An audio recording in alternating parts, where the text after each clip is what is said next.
My name is Joe Peroni, and this is the Rise Above Project. And today I want to talk about an article that I came across the other day that I thought was very interesting. The title of this article is Orthorexia, Signs, Risk Factors, and Treatment. It's very interesting that the first picture, as I don't know if you could see that, but it's of a woman at a store and she's looking at a bunch of what looks like vegetables. The first part of the article, it says, what is orthorexia? Orthorexia nervosa, usually referred to as orthorexia, is an unhealthy obsession with healthy eating. It involves compulsively pursuing a diet you believe that will maximize your well-being, even when it seriously disrupts your life. All right, so right off, it really looks like the American Psychology Association here is really fishing for disorders, because an unhealthy obsession with healthy eating, how is that possible that that is somehow a disorder or a problem? Like, I don't even know how that would exist. But it says, even when it seriously disrupts your life, which I also find interesting, because people who are trying to eat healthy in this world, it doesn't disrupt their life. It disrupts the other people's life around them who are somehow shaming them for trying to be healthy. And it might disrupt their life a little bit, because if they go to a party or to a get-together, the average person in the United States doesn't eat healthy. So it does disrupt their life a little bit, but not in a way that they should change what they're doing in order to meet the needs of a bunch of people who don't care about their health. That doesn't make sense. Also, when a person who is committed to eating healthy, it might disrupt their life a little bit if they're driving down the street and they want to find something good to eat, and every place they look at serves fast food, which is loaded with garbage, to be honest. So maybe it disrupts their life that way. But who should be the one who changes here, and which one is the disorder? So I'm finding it really interesting how they're phrasing this. Continuing, the diet can vary and might mean eliminating entire food groups, tracking every nutrient and ingredient that you put in your body, or doing detoxifying fasts and cleanses. Some people may be trying to reach personal health-related goals. You think? People who are trying to eat healthy are trying to reach healthy goals? Yeah, of course.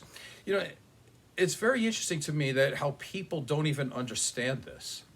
I mean, let's go back in time a little bit. You know, the time before that, when you would drive down the street, every fast food place is there and everybody is serving basically what is not food. It's processed food. It's food in maybe ingredients, something that might be somewhat digestible, but certainly not real food. It might be a food product. Back in the day, you had fruits, you had vegetables, things like this. About 10,000 years ago, they started being able to make grains. Those are called foods. People ate those. That's normal to do. Now, because of, people are creating all of these other things that are basically poisons to the body, now it's considered to be disordered eating if you don't eat food that is processed, made by people, to where they're prioritizing maybe some taste through sugar and fat, but they're not prioritizing health. So if you're prioritizing your health, that's considered to be a disorder now? That's really strange to me. It's hard to estimate how common orthorexia is because we don't have standardized diagnostic criteria for it. Estimates of the percentage of people affected by this disorder. So if you walk into a supermarket and you go to the outside of the perimeter of the supermarket where the fruits are, the vegetables are, the lean meats, they can be looking at you saying that you're possibly a disordered eater. Because you don't go down the candy aisle? I mean, is that where we are these days? Very, very strange. Next question, is orthorexia an eating disorder? Orthorexia isn't formally classified as an eating disorder yet, but it is a form of disordered eating. So if eating healthy is disordered, we're saying that it's normal to eat poorly. So in this country now, we're trying to normalize people being overweight. And that's okay. I don't judge people by how much they weigh. But in reality, what we're doing here is that we're normalizing people using unhealthy practices in their life, and they're increasing their chances of getting disease way before they should. So shouldn't that be the problem? Or should it be the problem of people who are trying to eat good? This doesn't make sense. It's a form of disordered eating. So far, research shows that orthorexia shares symptoms with several disorders, including obsessive compulsive disorder. All right, when does healthy eating become unhealthy? Here's a good question. When does unhealthy eating become healthy? The answer is never. But we're considering it to be normalized and I guess healthy now. But one of the challenges of orthorexia is being able to recognize when healthy eating has turned into an unhealthy obsession. That line can be blurry. Right, because you're making something out of nothing, that's why. And especially since there's no such thing as the perfect diet. What's healthy for one person may not be healthy for another. Right, we understand that. Generally speaking, problems can start when your food choices and eating habits start to harm your mental and physical health. So eating healthy harms your physical health? That's a stretch. Okay. This could look as simple as not enjoying daily meals because they lack variety. Okay, so there's some people who live to eat, right? And the first thing they care about is taste, and they don't care about anything else. And then there's some people who eat to live. They don't necessarily need things to be tasting a certain way. That's not being disordered.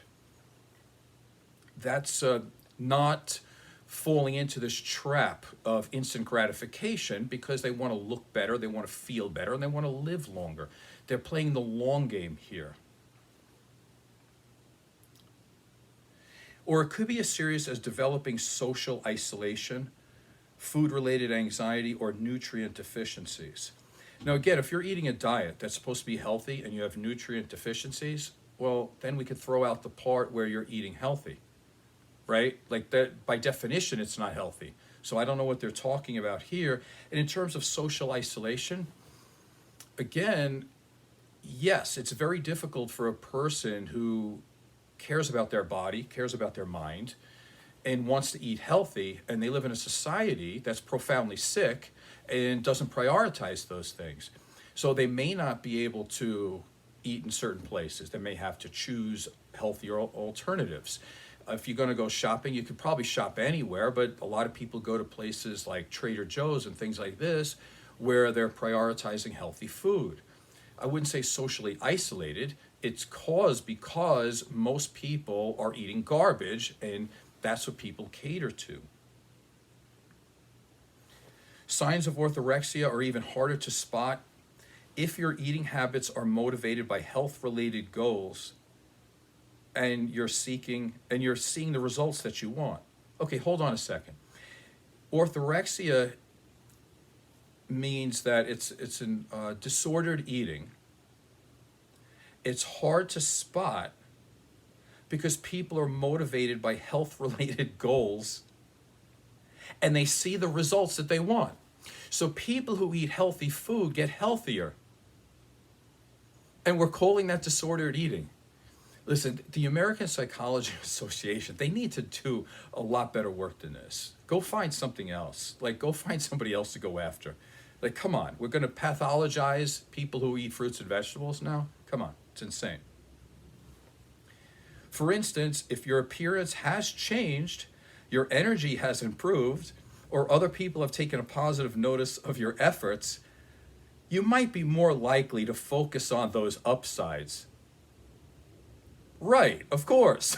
So when you're eating well and you go out of your way to find places that cater to people who care about the way they look, and they cater to people who want to be healthy, yes, your appearance improves, your energy improves, and people will notice you more. Your self-esteem goes up, you get more validation. Of course, you're going to pay attention to that, and you might downplay the problems. What problems are there to eating good? Like, come on, stop it now.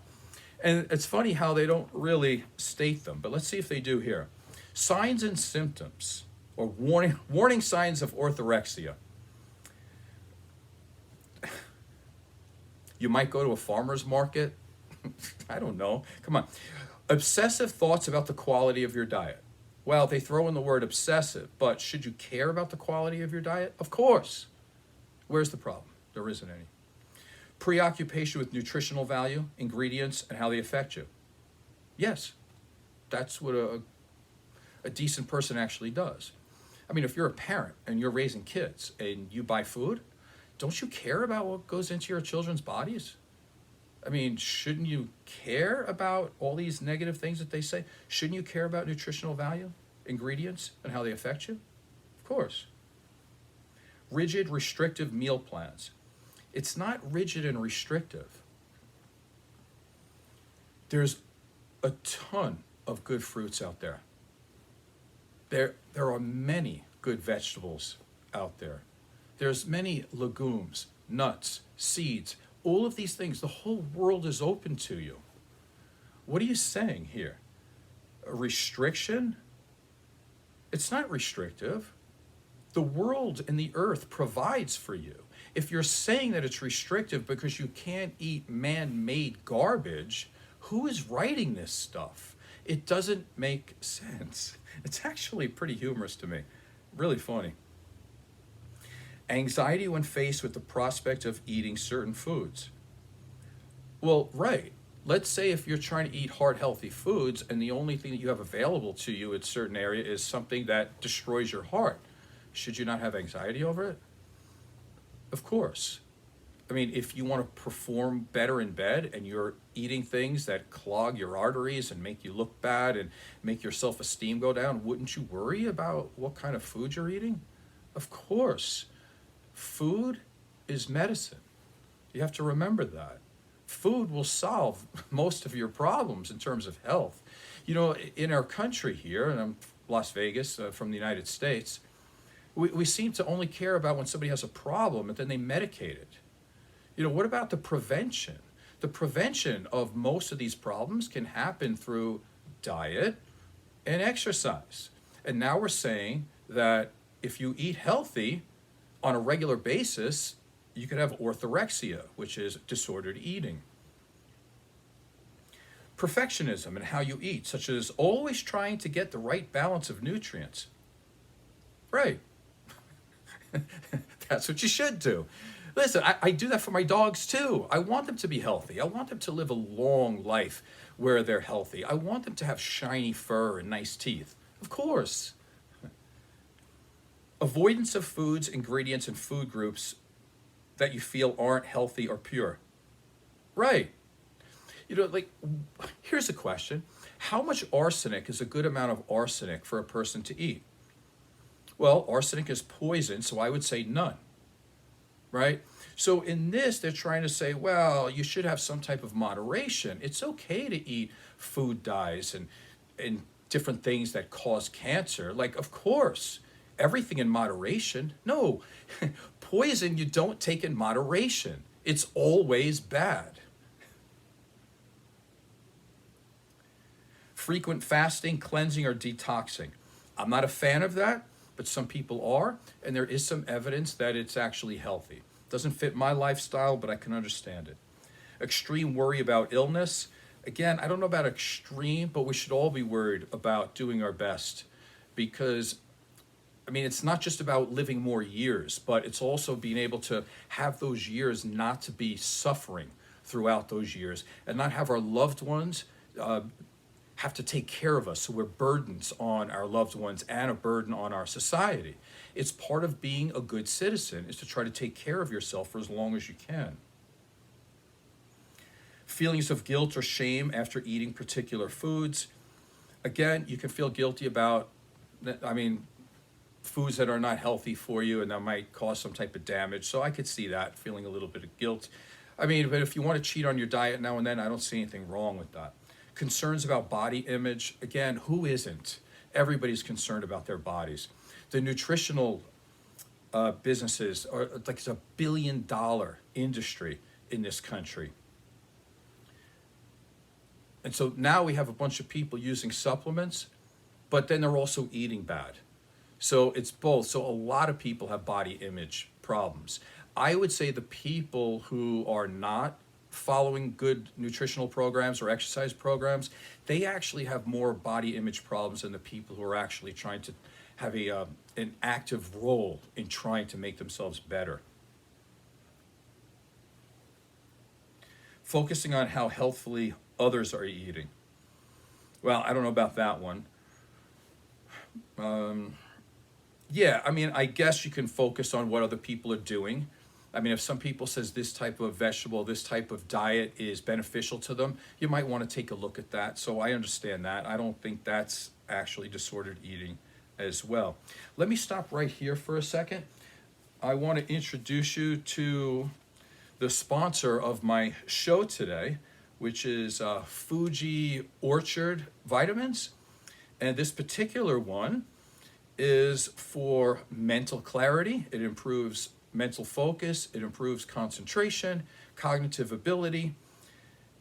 And the best thing that I think it has is that it doesn't have caffeine. So that to me is the best part. So when we talk about, I've done a lot of shows on ADHD, and of course, a lot of people skip past the nutrition and the exercise and everything else that needs to happen in order for a person to have focus.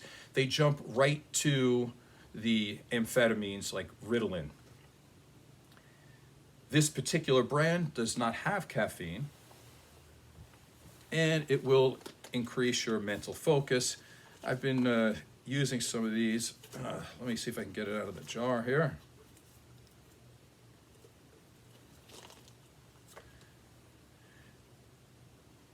They're gummies, and they look just like that. I had 2 this morning, so I'm not going to use the next dosage until tomorrow. But if you're interested in supplements, and we'll talk about that a little bit later in the show as well. Supplements are a good thing. It's not part of disordered eating. It's part of taking an active role in your life and trying to be healthy. Continuing. Common beliefs about food and eating that may contribute to orthorexia.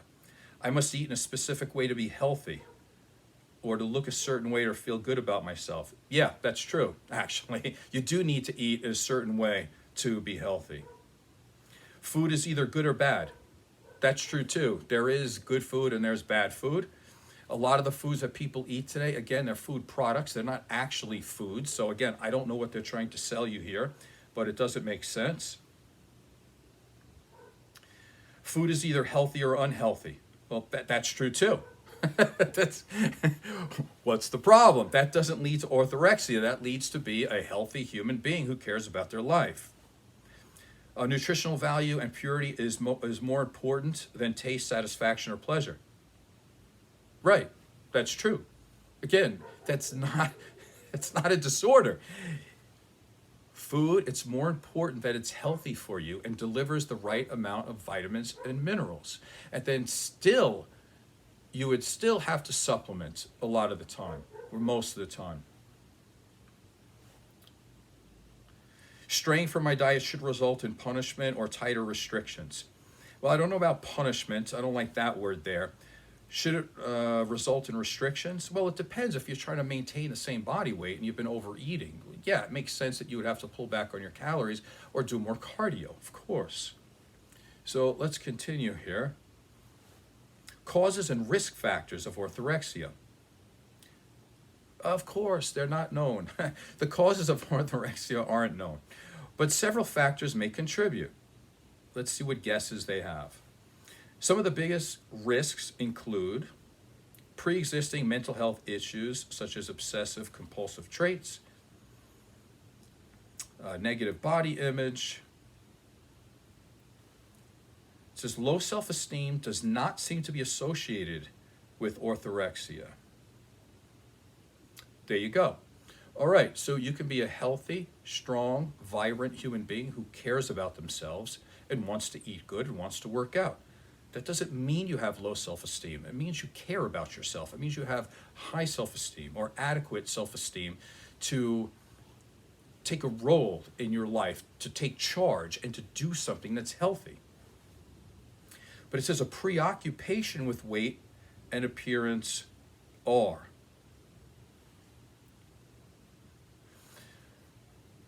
And that makes sense too. Let's see, a preoccupation with weight and appearance are associated.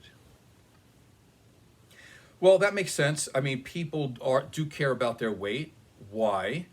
Again, because you want to maintain a healthy weight, and people do care about appearance. Personality traits, especially perfectionism, may also make someone more likely to develop orthorexia. Well, the thing that really stands out here is that perfectionism is not a personality trait, right? What we're talking about is that we're talking about conscientiousness. And conscientiousness is a personality trait where you basically try to do the right things at the right time.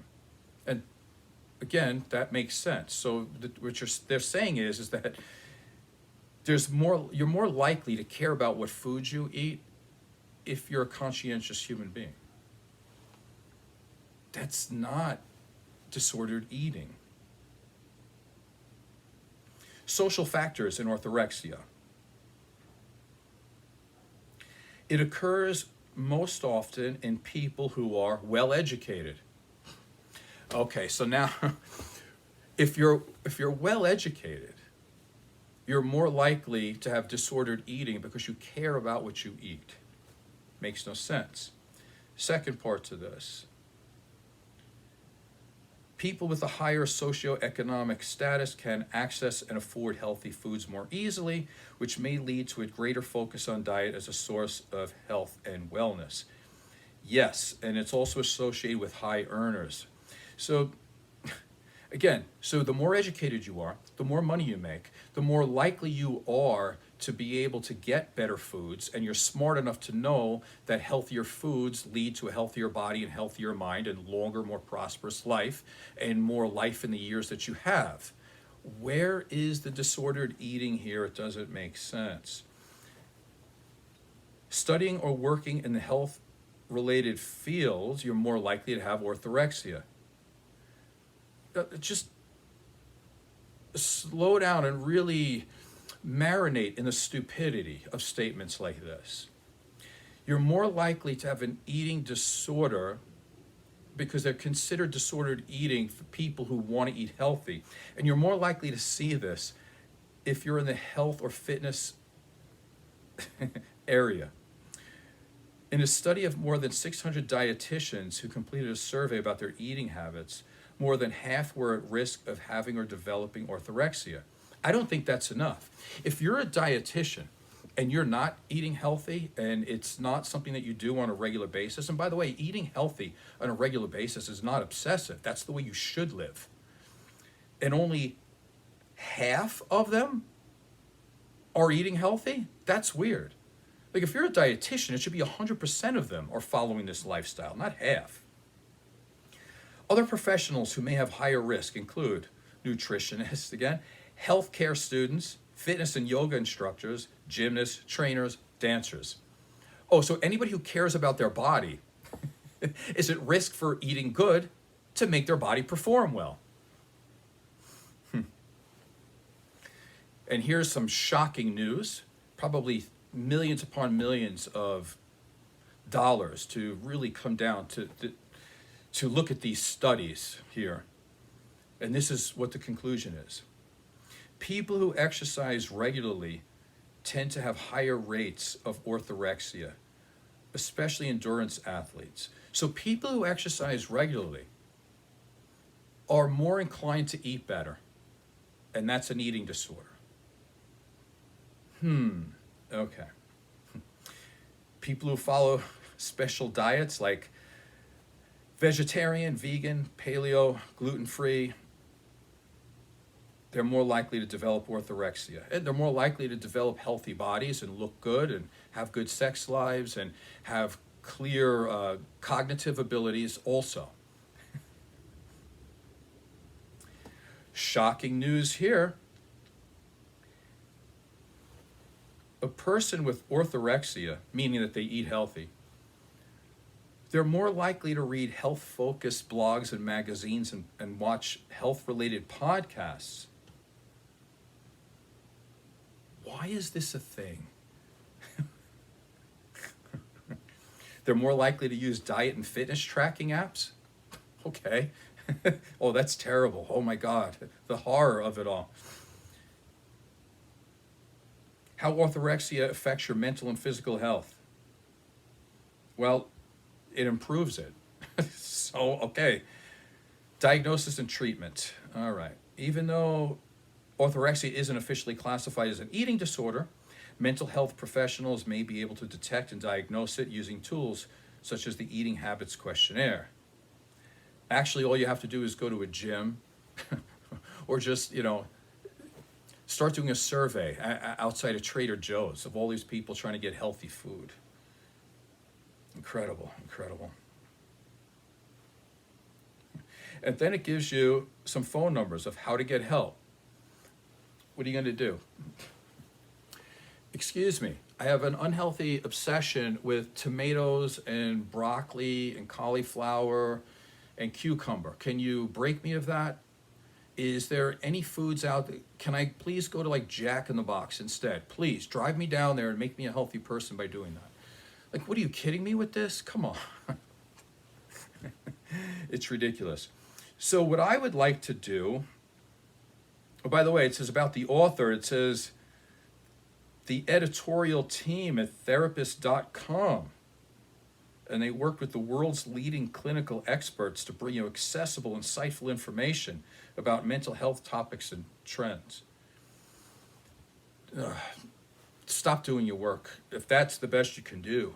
So I thought I would help them out, right? So we're trying to make healthy eating into an eating disorder. So I was thinking about everything else, right? Because what they're trying to say is that doing things in the good, proper way that aligns with being a human, aligns with your body and mind is not right. So you need to break that. You need to do some really negative, very bad things in order to be normal in our society. You even need to eat things that are not actually foods in order to prove that you don't have an eating disorder. So I found this very counterproductive. So I thought maybe I would help them out with some other disorders that I was thinking of. So let's go with disordered reading. So you must learn to read trashy material and fake news just to prove you're normal. Don't try to read things that are helpful to you, that make you a little bit more intelligent, that expand your brain. You don't want to do that. Try to read trashy stuff. Read comic books and stuff like that. Again, you don't want to read too much of really good scientific material because that's disordered. How about disordered listening? You want to listen to musicians with no talent who rely on auto-tune and pitch correction to prove that you're normal. Because you don't really want to listen to actually talented musicians that have spent their whole life trying to perfect their craft, whether it's playing an instrument or whether it's writing lyrics to songs that really touch the heart and souls of people for decades. You don't want to do that. What you want to do is listen to people that have absolutely no talent whatsoever. Again, because that will prove that you don't have disordered listening. So you want to lower your standards here. Next one, disordered speaking. Now, stop with the whole saying thank you and please and trying to say things in a correct way that people can understand. What you want to do is you want to try to curse. use curse words in every single sentence. I don't mean just every once in a while, just to expand or to exaggerate something. I mean, use language that could be best heard from a drunk homeless person off the street. Like, that's what you want to do. You want to sound like you've never went to school a day in your life. Because if you sound like you're educated, you don't want to do that, because then you might be branded as a person who has disordered speaking. How about disordered drinking? I know a lot of people who drink water a lot, and if that's what they do most of the time, then they might have some medicinal type of teas, which are very healthy for you. But you don't want to do that too much, because people will think that you have a disordered drinking problem. So what you want to do is you want to pick some whatever kind of alcohol you want, and maybe think about getting drunk and killing some brain cells. And you can do this to prove that you're not that healthy, and therefore you don't have disordered drinking problems. How about disordered driving? Don't drive a normal speed limit. Don't stop at red lights. Don't go on green. What you want to do is you want to break the speed limit as much as possible. You want to drive through red lights and just stop at the green lights just for fun. Because you don't want to follow all the rules. Because if you do the right thing at the right time, you might be branded as a perfectionist, or that you're conscientious, or, oh my God, that you have disordered driving skills. And so we don't want that. How about disordered math? For everybody out there who knows how to do addition, subtraction, multiplication, division, these types of things, and gets the right answers, you don't want to do that, because people are going to think you're disordered that way. So what you want to do is you want to say or believe that 2 + 2 = 5. And you have to throw in wrong answers, most of the time, because you don't want people to think that you're too intelligent and that you know how to do math. Because if you do, you'll be branded as a person who has disordered math skills, and we don't want that. So hopefully today has been valuable to you. And again, speaking on healthy body, healthy mind, once again, I'm using these Fuji Orchard Focus Gummies that has supported today's show. My name is Joe Peroni. This is the Rise Above Project. Please subscribe and tell a friend. Thank you.